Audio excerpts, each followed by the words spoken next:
I'm Muhammad Abdurrahman from Park Pure Line.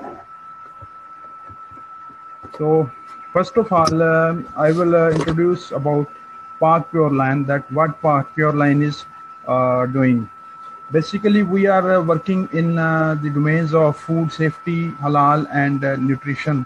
So, under these domains, we are working on several projects that has been mentioned in this slide. That you can see from here that we are conducting food safety awareness sessions, technical trainings, workshops, and seminars.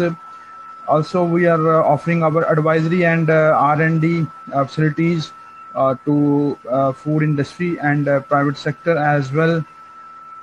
Along with that, we are offering third-party certification services that we are running these projects in collaboration with different public and private sector organizations. So these are our collaborators. Along with these, we are working on several projects that I have stated already. So along with that, we're also going to launch our own pilot project of food processing and food value addition.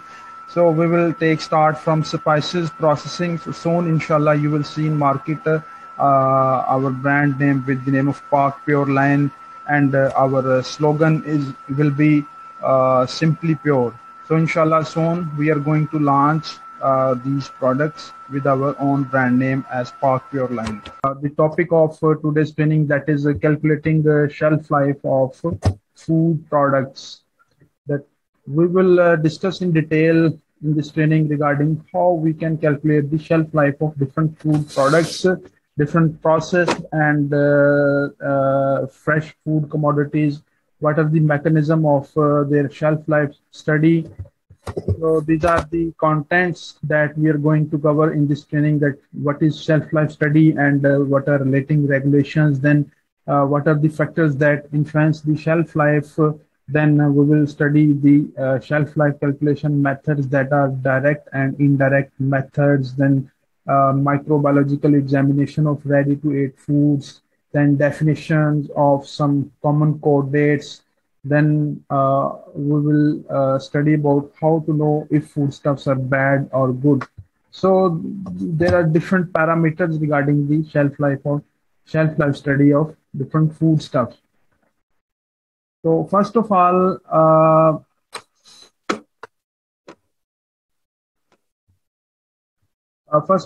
अगर हम बात करें shelf life के बारे में, तो मैं participants आपकी तरफ आना चाहूंगा, आप की तरफ एक क्वेश्चन रखूंगा कि व्हाट इज शेल्फ लाइफ, आप लोग क्या जानते हैं शेल्फ लाइफ के बारे में, ताकि हम इस ट्रेनिंग को इंशाल्लाह डिस्कशन बेस्ड बनाएंगे।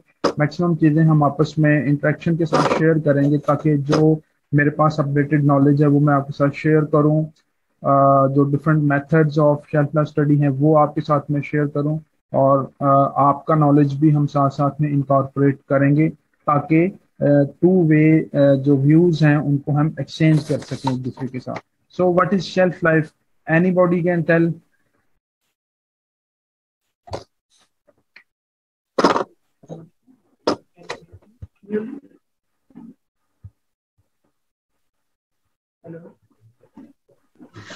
Assalamu alaikum, Naveed from Shan Food. वालेकुम सलाम जी, प्लीज। शेल्फ लाइफ एक्चुअली एक टाइम स्पैन होता है जो उस टाइम स्पैन में प्रोडक्ट जो है अपने एट्रीब्यूट्स को मेंटेन रखती है with respect to taste, aroma, flavour, colour और माइक्रोबायोलॉजिकल कंटेंट, मतलब माइक्रोबायोलॉजिकल लोड जो है वो सेफ होता है एज पर ह्यूमन कंजम्पशन। तो इन सारे एट्रीब्यूट्स को कलेक्टिवली देखा जाता है, और जब तक ये रिटेन रहते हैं और अपनी एक होलसमनेस कंडीशन में रहती है प्रोडक्ट, वो उस टाइम स्पैन जो है वो शेल्फ लाइफ कंसीडर की जाती है। ओके, बिल्कुल आपने दुरुस्त कहा। अगर हम इस सारी डिस्कशन को एक वर्ड में जो है वो डिस्क्राइब करें, तो इसको हम कह सकते हैं कि कोई भी प्रोडक्ट अपनी कीपिंग क्वालिटी को जब जितने अरसे तक मेंटेन करती है without disturbing its aroma, taste, flavor and other sensory attributes, sensory in addition to its physical or microbiological attributes. So we can say that this product is within its shelf life. So keeping quality को बरकरार रखना किसी भी product का, उसको हम shelf life कहते हैं सिंपल वर्ड्स में। ओके, अगर इसको हम बाय डेफिनेशन देखें तो shelf life is a guide for the consumer of the period of time that food can be kept before it starts to deteriorate, provided any stated storage conditions have been followed. Means to say जो इसकी attributes हैं, keeping quality parameters हैं, उनको deteriorate होने से पहले पहले का जो टाइम स्पैन है, जो ड्यूरेशन है, उसको हम शेल्फ लाइफ में कंसिडर करते हैं। इसी तरीके से हम एक टर्म यूज करते हैं जिसको हम शेल्फ स्टेबल बोलते हैं, कि ऐसी products, those product, how does they long something remain stable और फिट फॉर कंजम्पशन। मीन्स उनकी जो स्टेबिलिटी है वो अदर प्रोडक्ट्स की निस्बत कंपैरेटिवली बेहतर है। The shelf life of any food commodity or food products depends upon many factors that has been described over here, that like the type of ingredients, the manufacturing process, type of packaging, how the food is stored. So ये तमाम factors हैं जो कि ultimately describe करेंगे किसी भी product की keeping quality या शेल्फ लाइफ के बारे में, कि उस प्रोडक्ट के अंदर कौन कौन से इंग्रेडिएंट्स, किस टाइप के इंग्रेडिएंट्स यूज किए गए हैं, उन इंग्रेडिएंट्स की इस प्रोडक्ट के अंदर क्या कंपैटिबिलिटी है, क्या आपस में इंटरेक्शन है डिफरेंट। सो इसके अलावा किस प्रोसेस के थ्रू उस प्रोडक्ट को मैन्युफैक्चर किया गया है। फॉर एग्जांपल अगर हम बात करें डेयरी इंडस्ट्री में, तो दो नॉर्मली ट्रीटमेंट्स की बात होती है, लाइक पास्चराइजेशन एंड स्टरलाइजेशन, जिसको हम high temperature short time temperature treatment बोलते हैं। सो दोनों ट्रीटमेंट्स में फर्क है और दोनों का अल्टीमेटली जो शेल्फ लाइफ के ऊपर उनका जो इफेक्ट है वो भी उसको हम मतलब देख सकते हैं। लाइक पास्चराइजेशन में प्रोडक्ट्स की शेल्फ लाइफ कम होती है, स्टरलाइजेशन में HTST ट्रीटमेंट में प्रोडक्ट्स की शेल्फ लाइफ इंक्रीज हो जाती है। So that depends upon the manufacturing process. इसी तरीके से पैकेजिंग कौन सी यूज की गई है, किन कंडीशंस के अंदर पैकेजिंग प्रोडक्ट की गई है, और इसी तरीके से एंड एट द एंड उस प्रोडक्ट की स्टोरेज कंडीशंस कैसी हैं, वेयर हाउसिंग कंडीशंस कैसी हैं, या किस टेम्परेचर पे उसको टेम्परेचर या रिलेटिव ह्यूमिडिटी के ऊपर उस प्रोडक्ट को स्टोर किया गया है। So it is indicated by labelling the product with a date mark. So shelf life को हम कंसिडर करते हैं एक डेट मार्क के साथ, शेल्फ लाइफ को डिस्क्राइब करते हैं हम एक डेट मार्क के साथ, जो कि उसकी लेबलिंग की रिक्वायरमेंट है। बेसिकली जो प्रोडक्ट का लेबल है, पैकेज है, उसके ऊपर शेल्फ लाइफ को मार्क किया जाता है, मेंशन किया जाता है, ताकि उसकी जो कीपिंग क्वालिटी है उसको डिस्क्राइब किया जा सके कि फॉर एग्जांपल ये प्रोडक्ट कितनी देर तक इन इट्स ट्रू फॉर्म रहेगी, या किस डेट से पहले पहले इसको यूज करना है इस प्रोडक्ट को, व्हाटसएवर। ये सारी चीजें हम नेक्स्ट स्लाइड्स में चल के देखेंगे कि इन तमाम जो पैकेजिंग और लेबलिंग से related concerning their shelf life regulations हैं वो क्या है। सो इस स्लाइड में हम रेगुलेशंस की बात करेंगे कि कौन कौन सी रेगुलेशंस हैं जो कि शेल्फ लाइफ से रिलेटेड हैं। उसमें कुछ इंडिकेशंस हैं। फॉर एग्जांपल हम बात करते हैं different food products, food commodities, जो पैकेज्ड फूड प्रोडक्ट्स हैं उनके ऊपर मुख्तलिफ तरह से शेल्फ लाइफ को डिस्क्राइब किया गया होता है। फॉर एग्जांपल लाइक हम देखते हैं कई जगहों पे बेस्ट बिफोर लिखा होता है, कई जगहों पे सेल बाय लिखा होता है, कई प्रोडक्ट्स के ऊपर एक्सपायरी डेट, कई प्रोडक्ट्स के ऊपर यूज बाय डेट लिखा होता है। सो इन तमाम चीज़ों को हम one by one in detail discuss करेंगे। सो generally the shelf life standard requires that any packaged food with a shelf life of less than 2 years be labeled with a date mark। किसी भी प्रोडक्ट की, food commodity की shelf life अगर 2 साल या 2 साल से कम है तो उसके ऊपर क्लियरली मेंशन करना जरूरी है। However, अदर फूड प्रोडक्ट्स जिनकी शेल्फ लाइफ इस मतलब टाइम मेंशन टाइम से ज्यादा है, उनके ऊपर बाय डेट अगर ना भी मेंशन किया जाए तो नो इश्यू। हाउएवर उसको फिर इस तरीके से लिखा जाता है कि use within 3 years from the date of production या use within 4 years from the date of production. However in case of food products most likely इतनी शेल्फ लाइफ होती नहीं है और ना ही इतनी रिकमेंड की जाती है, क्योंकि इतनी देर के अंदर अंदर मुख्तलिफ फूड कमोडिटीज या फूड प्रोडक्ट्स के डिफरेंट सेंसरी एट्रीब्यूट्स या फिजिकल और बायोकेमिकल एट्रीब्यूट्स चेंज हो जाते हैं। हाउएवर शाज़ो नाज़र कुछ फार्मास्यूटिकल प्रोडक्ट्स हैं या अदर प्रोडक्ट्स जिनके ऊपर ऐसे मेंशन किया जाता है, that is some other case. Normally food products या फूड कमोडिटीज की शेल्फ लाइफ 2 और लेस देन 2 years ही रखी जाती है, ताकि उसमें मैक्सिमम जो चांसेस हैं डिटीरियोरेशन के उनको हम कंसीडर करते हैं उस प्रोडक्ट को यूटिलाइज करें। However,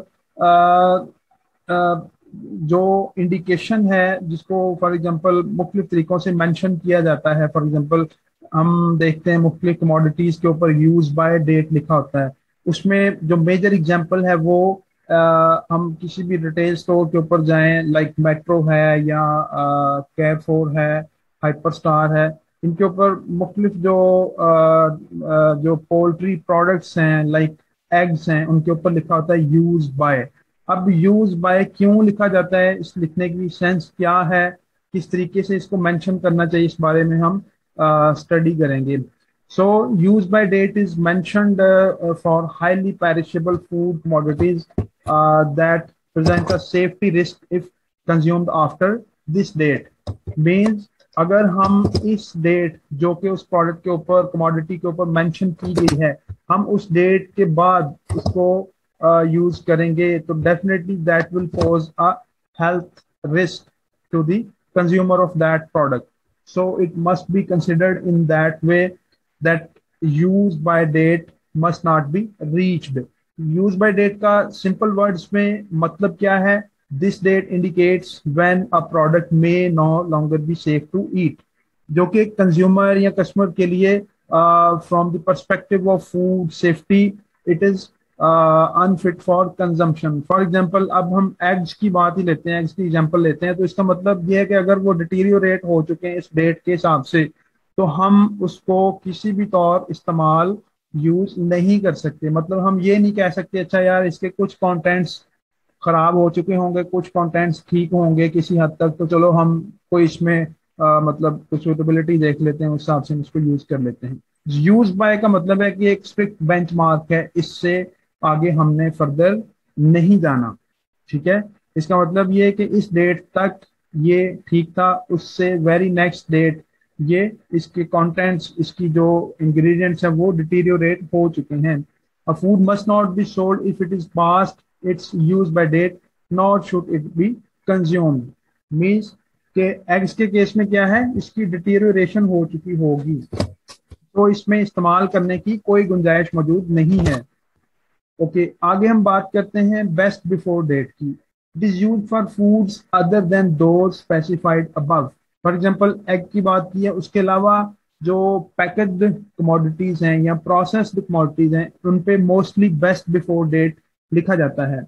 अब यूज बाय और बेस्ट बिफोर में मेजर डिफरेंस किस चीज का हुआ, यूज बाय हम वहां पे इस्तेमाल करते हैं जहाँ पे फूड सेफ्टी कंसर्न्स हों, फूड सेफ्टी रिस्क इन्वॉल्व हों। हाउएवर बेस्ट बिफोर डेट वहां पे इस्तेमाल की जाती है जहाँ पे फूड सेफ्टी के अलावा मीन्स टू से कि जहाँ पे क्वालिटी कंसर्न्स हो, मतलब quality step by step deteriorate हो रही हो। फॉर एग्जांपल एक जूस का टेट्रा पैक है, टिन है, ठीक है। अब ऐसे तो नहीं है कि हमने एक जूस प्रिपेयर किया, फॉर एग्जांपल हम उसकी डेट लगाते हैं 14th 9th मंथ और 2016 लेट्स से फॉर एग्जांपल। तो इसका ये मतलब नहीं है कि 14 तारीख के बाद वो बिल्कुल काबिल इस्तेमाल नहीं रहेगा। एन मुमकिन है कि 14 की बजाय वो 20 तक भी काबिल इस्तेमाल रहे, 25 तक भी काबिल इस्तेमाल रहे। हाउएवर मेजर डिफरेंस कहाँ पे आता है, माइट इट बी पॉसिबल कि उसके कंटेंट्स, उनकी क्वालिटी, उनके इंग्रेडिएंट्स, जो उसके सेंसरी एट्रीब्यूट्स हैं, वो with the passage of time gradually उनकी क्वालिटी में कमी आ रही हो, क्वालिटी हल्की आहिस्ता आहिस्ता उसकी डिस्टर्ब हो रही हो। For example, might it be possible कि जूस का colour with the passage of time fade होता जा रहा हो, उसके टेस्ट में थोड़ा बहुत आहिस्ता आहिस्ता ग्रेजुअली चेंज आता जा रहा हो। So this is the main factor that we must have to be considered while considering the dates like use by and best before. Simple इसमें मैं अगेन रिपीट कर देता हूँ, यूज बाय को with the concern of food safety हम determine करेंगे, then best before को with the sense of quality हम देखेंगे। ओके, आगे बात करते हैं हम बेक्ड ऑन या बेक्ड फॉर डेट की। सो मोस्टली जितने भी बेक्ड आइटम्स हैं, ब्रेड हैं, बन्स वगैरह हैं, उनके ऊपर लगाई जाती है नॉर्मली 7 days या उससे कम की शेल्फ लाइफ जिन प्रोडक्ट्स की हो उसके ऊपर बेक्ड फॉर या बेक्ड ऑन की डेट मार्क की जाती है। ओके, अब हम बात करते हैं what does the date mark look like, उसको कैसे मेंशन करना है, उसकी क्या स्कीम होनी चाहिए। The words used by best before और baked on must be followed by date और a reference to where on the package the date is located. The date must have at least the day and the month for products with a shelf life of up to 3 months. For example, best before 24th of January. So as an example है कि इस तरीके से हम इसको mention कर सकते हैं। Then further जो इसकी कैटेगराइजेशन है वो डेट, मंथ और ईयर के हिसाब से करनी है, लाइक डी, एम और वाई, जिसको हम इस तरीके से मेंशन करते हैं। सो इसके बाद है पैक्ड ऑन डेट। कुछ प्रोडक्ट्स ऐसी होती हैं लाइक किसी मैन्युफैक्चरिंग हाउस में उसकी मैन्युफैक्चरिंग हुई है, उसकी प्रोडक्शन हुई है, फर्दर किसी डिस्ट्रीब्यूटर ने उस प्रोडक्ट को लेके या अपने अपने पास खुद से उसको पैक किया है, तो ऐसी प्रोडक्ट्स, ऐसी कमोडिटीज के ऊपर हम पैक्ड बाय लिखते हैं या packed on.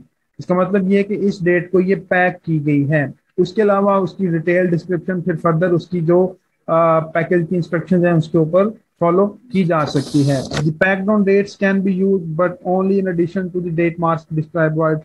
The codes also states the specific storage instructions must be included on the label where these are necessary to ensure the food to keep for the specified period indicated by the date marking. Then storage conditions must be achievable in the distribution and retail systems and in the home. The seller must store the food according to the storage instructions. मतलब ये है कि जो उसके ऊपर specific date mention की गई है वो उसकी डिपेंडेंसी किस चीज पे होनी चाहिए कि जो एक्चुअल में सिचुएशंस को हम अचीव कर सकें। फॉर एग्जांपल, ऐसे नहीं है कि किसी प्रोडक्ट की स्टोरेज, किसी प्रोडक्ट की डेट ऐसी मेंशन कर दी है जो कि जिसको हम इन प्रैक्टिकली अचीव नहीं कर सकते।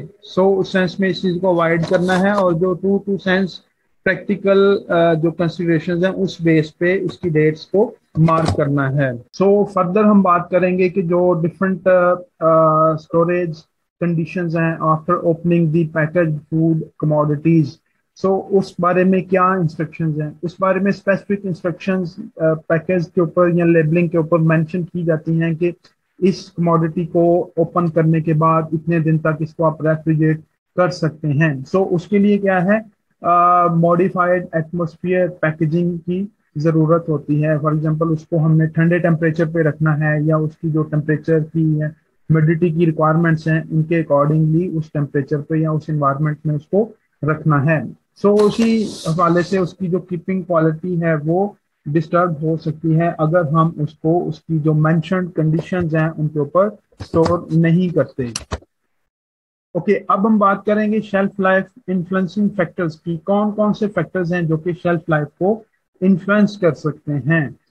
अब फूड चेन के अंदर जो बेसिक रॉ मटेरियल प्रोडक्शन से लेके फाइनल प्रोडक्ट प्रोसेसिंग, उसकी फार्मूलेशन, उसकी पैकेजिंग, लॉजिस्टिक्स, डिस्ट्रीब्यूशन, फिर उसकी कंजम्पशन जो कंज्यूमर्स के पार्ट पे है, सभी स्टेप्स को हम वन बाय वन डिस्कस करेंगे। Each and every factor is majorly involved in determining the or influencing the shelf life of food commodities. Okay, जैसा कि यहाँ पे बताया गया कि हर एक पर्सन जो कि उस पर्सन हो या कोई स्टेप हो या कोई प्रोसेस इन्वॉल्व हो उस प्रोडक्ट की पैकेजिंग या प्रोसेसिंग में, जो कि फूड चेन के अंदर आता है, हर एक अपने अपने स्टेप पे उसकी शेल्फ लाइफ को इन्फ्लुएंस कर सकता है। मींस शेल्फ लाइफ किसी भी प्रोडक्ट की इस चीज पे डिपेंड करती है कि उसकी प्रोसेसिंग, पैकेजिंग, उसकी तमाम अदर पैरामीटर्स क्या है, और इसी तरीके से उस जो कंज्यूमर उस प्रोडक्ट को कंज्यूम कर रहा है उसका ओवरऑल क्या बिहेवियर है उस प्रोडक्ट के साथ। So that will ultimately depend upon the parameters under which those commodity has been prepared or manufactured. So everyone in this food production chain has an influence on the food quality and safety. It is not possible to be confident that food is safe unless a food control plan is in place that identifies and controls hazards throughout the food chain. Okay, the role of each person in the food chain should be considered. Like food chain में पहला जो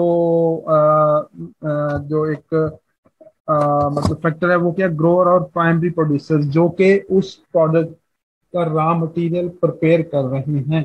for example हम juice के case में बात करें, juice production में, तो जूस प्रोडक्शन स्टार्ट कहाँ से होती है? ग्रोइंग से, फ्रूट ग्रोइंग से, ठीक है। सो इस केस में क्या, ग्रोअर और प्रोड्यूसर नंबर वन पे आएंगे, who provides the raw materials. Then variable quality can make production of a consistent final product difficult. Consistent quality can be determined by developing raw material specifications. अब इसमें दो चीजें हैं, अगर तो वेरिएबल क्वालिटी है डेफिनेटली अल्टीमेटली उसकी शेल्फ लाइफ एंड प्रोडक्ट की शेल्फ लाइफ को वो डिटरमिन करेगी। हाउएवर अगर कंसिस्टेंट क्वालिटी के रॉ मटेरियल प्रोड्यूस हो रहे हैं तो डेफिनेटली उसकी शेल्फ लाइफ भी उसके अकॉर्डिंगली इंक्रीज होगी इस प्रोडक्ट की। देन अदर सप्लायर्स में आ जाता है, फॉर एग्जांपल पैकेजिंग मटेरियल्स हैं या जो भी रॉ मटेरियल्स के अलावा जो सप्लायर्स उस प्रोडक्ट की प्रोडक्शन या मैन्युफैक्चरिंग या सप्लाई से रिलेटेड है वो इस जमरे में आ जाते हैं। So they may have direct role regarding the shelf life. Means उस प्रोडक्ट की शेल्फ लाइफ जो बाकी प्रोडक्ट की सप्लायर्स हैं, अलाइड सप्लायर्स हैं, वो उन सभी के पैरामीटर्स, फैक्टर, हर चीज उसकी प्रोडक्ट की शेल्फ लाइफ पे जो है वो इफेक्ट करेगी। देन मैन्युफैक्चरर्स आ जाते हैं, they are responsible for determining a suitable shelf life for their products. This should be based on a study that considers all stages of the production chain. अब production chain में जितने भी steps आ जाते हैं, हर एक step that can have a major impact on the shelf life of that product.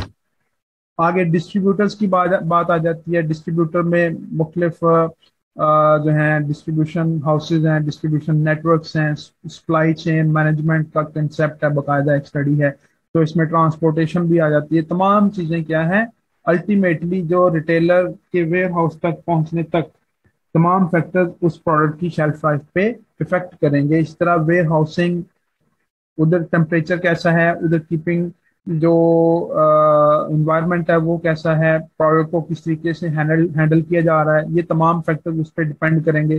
फिर रिटेलर्स हैं जिनकी शेल्फ लाइफ के ऊपर वो प्रोडक्ट पड़ी है, स्टोर्स हैं, रिटेल चेन्स हैं। सो सभी में प्रोडक्ट को कैसे हैंडल किया जा रहा है एज पर डायरेक्शंस जो कि मैन्युफैक्चरर ने या सप्लायर ने उसको दी है, उसके अकॉर्डिंग भी उसको डील किया जा रहा है या मतलब रूल्स एंड रेगुलेशंस को अबाइड बाय किया जा रहा है। सो इस हवाले से तमाम चीज़ें उस पर डिपेंड करेंगी, उसकी शेल्फ लाइफ मतलब उसकी प्रोडक्शन पैरामीटर्स पे डिपेंड करेगी।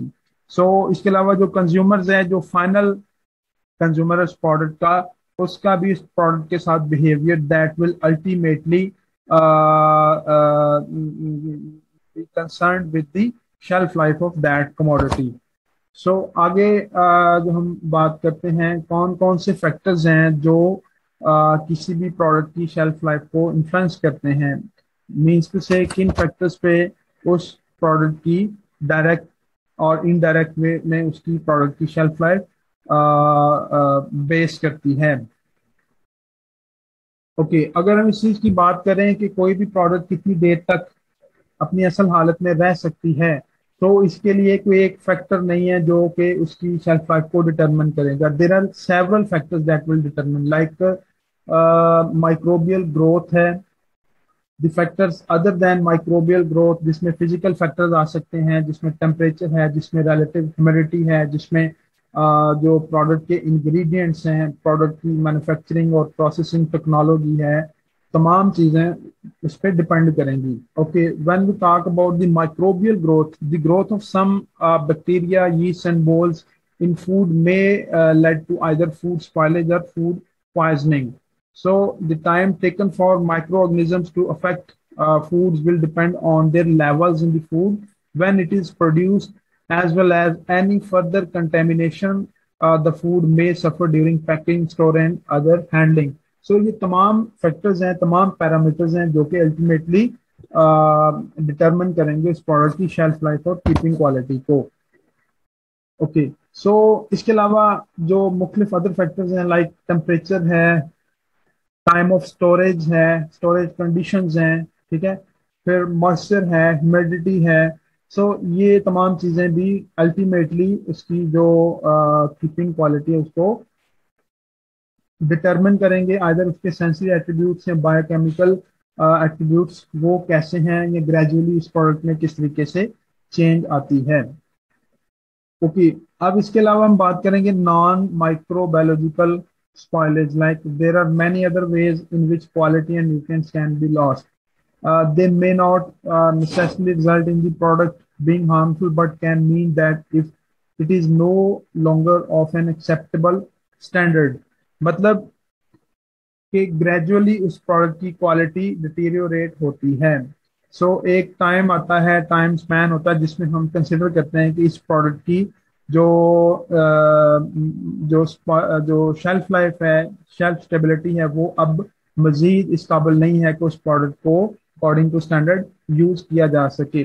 सो इसमें डिफरेंट फैक्टर्स हो सकते हैं, लाइक मॉइस्चर गेन या लॉस. किसी भी प्रोडक्ट की अगर पैकेजिंग कंपैटिबल नहीं है उस प्रोडक्ट के साथ या उस इन्वायरमेंट के साथ जहाँ पे इसको यूटिलाइज किया जा रहा है, सो वहाँ पे ये इश्यूज हो सकते हैं, लाइक वो मॉइस्चर इन्वायरमेंट से कैप्चर कर सकती है या उसकी मॉइस्चर लॉस हो सकती है. सो अगर फॉर एग्जांपल मॉइस्चर कैप्चर की बात करें तो लाइक आजकल का जो सीजन चल रहा है जिसमें बरसात और ये इस तरह के जिसमें मॉइस्ट सीजन होता है, इसमें ऐसा इशू हो सकता है, लाइक प्रोडक्ट उसकी जो ना वो कीपिंग क्वालिटी डिस्टर्ब होती है, उसका जो मतलब एक स्ट्रक्चर है वो टेक्सचर डिस्टर्ब हो जाता है. इसी तरीके से अगर मॉइस्चर और एयर के साथ रिएक्शन होगा इस प्रोडक्ट का, फिर रेंसिडिटी का इशू हो जाता है जिसमें different fats are broken down to emit bad और ऑड फ्लेवर्स और ऑर्डर्स इन दैट प्रोडक्ट. फिर इसी तरीके से अगर ड्राई फूड्स हैं उनकी कीपिंग क्वालिटी किस तरीके से डिस्टर्ब होती है, अगर वो मॉइस्चर एनवायरनमेंट से कैप्चर करें, मॉइस्चर कैप्चर करेंगे तो वहां पर माइक्रोबियल ग्रोथ का ज्यादा इशू होगा, इस वजह से भी उनकी कीपिंग क्वालिटी डिस्टर्ब होगी. Then chemical change can result in off flavors, color changes, browning, and loss of nutrients.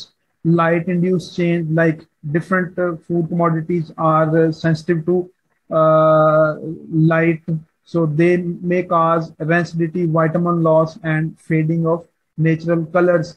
कुछ प्रोडक्ट्स डिटीरियोरेट करती हैं ड्यू टू टेम्परेचर, लाइक अगर हम उस प्रोडक्ट की कंपैटिबली उसको टेम्परेचर देंगे तो इशू नहीं होगा, हाउएवर उसकी अनकम्पैटिबल अगर टेम्परेचर या प्रोसेसिंग कंडीशंस होंगी तो डेफिनेटली वहां पे स्पॉइलेज बढ़ेगी. इसी तरीके से फिजिकल डैमेज में क्या है, उसका पैकिंग मटेरियल, उसकी पैकेजिंग में कोई सुराख हो जाता है, फट जाती है, डिस्टर्ब हो जाती है, डैमेज हो सकती है. सो उस वजह से भी उस प्रोडक्ट को माइक्रो ऑर्गेनिजम्स या डर्ट पार्टिकल्स या मॉइस्चर उसको डिस्टर्ब कर सकती है उस प्रोडक्ट को. और इसी तरीके से अदर फैक्टर्स हैं जिसमें इंसेक्ट पेस्ट की इन्वेजन है, इंसेक्ट पेस्ट उस प्रोडक्ट को डिस्टर्ब कर सकते हैं, इंसेक्ट पेस्ट भी माइक्रोब्स को इंट्रोड्यूस करवाते हैं इस प्रोडक्ट के अंदर, so that will also harness it's keeping quality. और इसी तरीके से रिटेल स्टोर्स में बाज़ औक़ात प्रोडक्ट टेम्परिंग है, मतलब किसी ने आंख बचा के उस प्रोडक्ट को डैमेज कर दिया शेल्फ लाइफ के ऊपर, so that will also harness it's keeping quality. So these all parameters must be considered.